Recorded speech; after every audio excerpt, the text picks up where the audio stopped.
நெத்தலி மீன் குழம்பு அப்படி செய்கிறேன்னு பார்ப்போம்மா. நெத்தலியை வடிவாக கழுவி க்ளீன் பண்ணிவிட்டு ஒரு தேக்கரண்டி மிளகாத்தூள், அரை தேக்கரண்டி சீரகத்தூள், ஒரு தேக்கரண்டி மல்லித்தூள், ஒரு தேக்கரண்டி கரம் மசாலா, உப்பு இதை போட்டு புரட்டி ஒரு 30 நிமிஷம் சைடில் வைங்கோ. ஒரு சட்டி எடுத்து நல்லெண்ணெய் கொஞ்சம் போட்டு மிளகு வெந்தயம் போட்டு மற்ற கருவேப்பமையில் வெங்காயம் உள்ளி இதெல்லாத்தையும் போட்டு கொஞ்சம் நேரம் வதக்குங்க. வதக்கி முடிஞ்சோடனே அரை வெங்காயமும் ஒரு தக்காளியும் நல்லா பிளெண்ட் பண்ணி போட்டு அதை ஊற்றுங்க.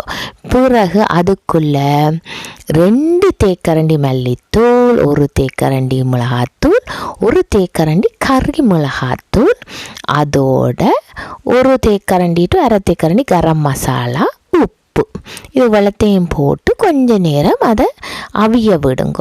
அது கொஞ்சம் டார்க்காக வந்து கொஞ்சம் எண்ணெய் சைடில் வர தொடங்கினோன்னே பாலையும் விட்டு அதோட கொஞ்சம் மிளகாய் 2 மிளகாய் கீறி அதுக்குள்ளே போடுங்க.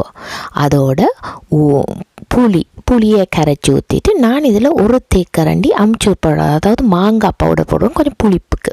அதுக்கு பிறகு இந்த நெத்தலி மீனை போட்டுட்டு கிண்டக்கூடாது, அப்படியே விட்டுறணும். மேலால் மல்லியிலையும் போட்டு மூடி கொஞ்சம் நேரம் அவிய விட்டுட்டு அப்புறம் மூடியை திறந்து மிளகு சீரகம் தட்டி மேலே போட்டுட்டு கொஞ்சம் நேரம் அவிய விட்டுட்டு அப்படியே ஆஃப் பண்ணிங்கன்னா உங்களோட மீன் குழம்பு ரெடி டு ஈட்.